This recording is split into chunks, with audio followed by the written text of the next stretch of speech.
एक बार एक गांव में एक किसान अपने दुखों से बहुत दुखी था। किसी ने उसको बताया कि तुम अपने दुखों के समाधान के लिए गौतम बुद्ध की शरण में जाओ, वह तुम्हारे सभी दुखों का समाधान कर देंगे। यह सुनकर वह किसान बुद्ध की शरण में चल पड़ा। वह गौतम बुद्ध के पास पहुंचा और कहा, हे महात्मा, मैं एक किसान हूं और मैं अपनी जीविका चलाने के लिए खेती करता हूं। लेकिन कई बार वर्षा पर्याप्त नहीं होती है और मेरी फसल बर्बाद हो जाती है।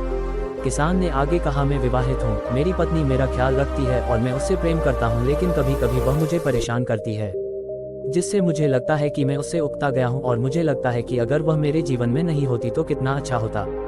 गौतम बुद्ध उस किसान की बात शांतिपूर्वक सुनते रहे। किसान ने आगे कहना जारी रखा और बोला, मेरे बच्चे भी हैं, वो अच्छे हैं, लेकिन कभी कभी वो मेरी बात नहीं मानते और उस समय मुझे बहुत क्रोध आता है, लगता है वो मेरे बच्चे हैं ही नहीं। किसान ऐसी ही बातें बुद्ध से करता गया और उसने अपने सारे दुखों को एक एक करके बताया। गौतम बुद्ध ध्यानपूर्वक उस किसान की समस्याओं को सुनते गए, उन्होंने बीच में एक शब्द भी नहीं कहा। किसान अपनी समस्याएं बताता चला गया और आखिर में किसान के पास बताने को कोई भी समस्या नहीं बची। अपना मन हल्का हो जाने के बाद वह चुप हो गया और बुद्ध के जवाब की प्रतीक्षा करने लगा, लेकिन बुद्ध ने कुछ नहीं कहा। किसान अब और सब्र नहीं कर सकता था। वह आवाज ऊंची करते हुए बोला, क्या आप मेरी समस्याओं का समाधान नहीं करेंगे? मैं तुम्हारी कोई सहायता नहीं कर सकता। बुद्ध ने उत्तर दिया। किसान को अपने कानों पर यकीन नहीं हुआ, ये आप क्या कह रहे हैं? लोग तो बोलते हैं कि आप सभी के दुखों का निवारण कर देते हैं, तो क्या आप मेरे दुखों का निवारण नहीं करेंगे? बुद्ध ने कहा, सभी के जीवन में कठिनाइयां होती हैं, तुम्हारे जीवन में कोई नई कठिनाई नहीं है।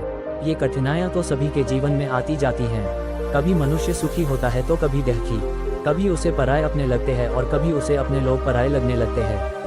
ये जीवन चक्र है, इनसे कोई नहीं निकल सकता है। वास्तविकता में हमारा जीवन कठिनाइयों से भरा हुआ है। मेरा, तुम्हारा और सभी लोगों का जीवन समस्याओं से ग्रसित है। इसलिए मैं इन समस्याओं का समाधान नहीं कर सकता हूँ। यदि तुम किसी एक समस्या का उपाय कर भी लो तो उसके स्थान पर एक नई समस्या खड़ी हो जाएगी। यही जीवन का अटल सत्य है। यह सुनकर किसान क्रोधित हो गया, बोला, सब लोग कहते हैं कि आप महात्मा हैं, मैं यहाँ एक आस लेकर आया था कि आप मेरी सहायता करेंगे। अगर आप मेरी समस्याओं का समाधान ही नहीं कर सकते तो मेरा यहाँ आना व्यर्थ हुआ। इसका मतलब सभी लोग झूठ बोलते हैं, मैं बेकार ही आपके पास आया। इतना बोलकर किसान उठकर जाने लगा। तभी बुद्ध ने कहा, मैं तुम्हारी इन समस्याओं का समाधान तो नहीं कर सकता हूँ, लेकिन हाँ, मैं तुम्हारी एक दूसरी समस्या का समाधान कर सकता हूँ।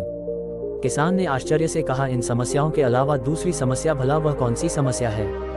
बुद्ध ने कहा, वह यह कि इसी समस्या के कारण ही दूसरी कई समस्याओं का जन्म हुआ है।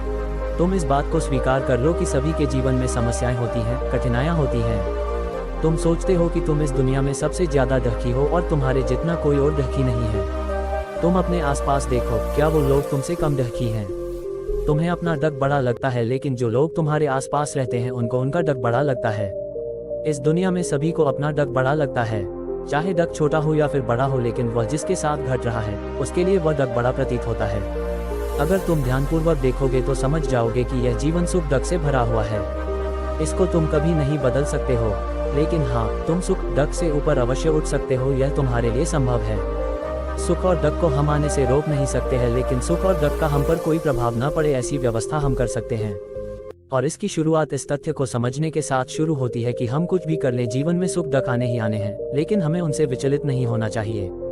इसलिए आज से तुम यह चाहना छोड़ दो कि तुम्हारे जीवन में कोई समस्या ही ना आए, और तब तुम जीवन में आने वाले सुख दुख को स्वयं में समा सकोगे। तूफान के मध्य में भी शांत रह सकोगे और हर्षोल्लास के शोर में भी संतुलित रह पाओगे। किसान बुद्ध की चरणों में गिर पड़ा। वह समझ चुका था कि अब उसे क्या करना है। मित्रों, यह जीवन सुख दुख से भरा हुआ है। ऐसे में यह सोचना गलत है कि दुख कभी आए ही नहीं। इस कहानी में भगवान बुद्ध द्वारा कही गई बातें हमें दुख से घबराने या सुख में अत्यंत उत्साहित होने की जगह एक संतुलित जीवन जीने का संदेश देती हैं। यदि आपको ये कहानी पसंद आई हो तो कृपया इसे अपने दोस्तों के साथ शेयर करें।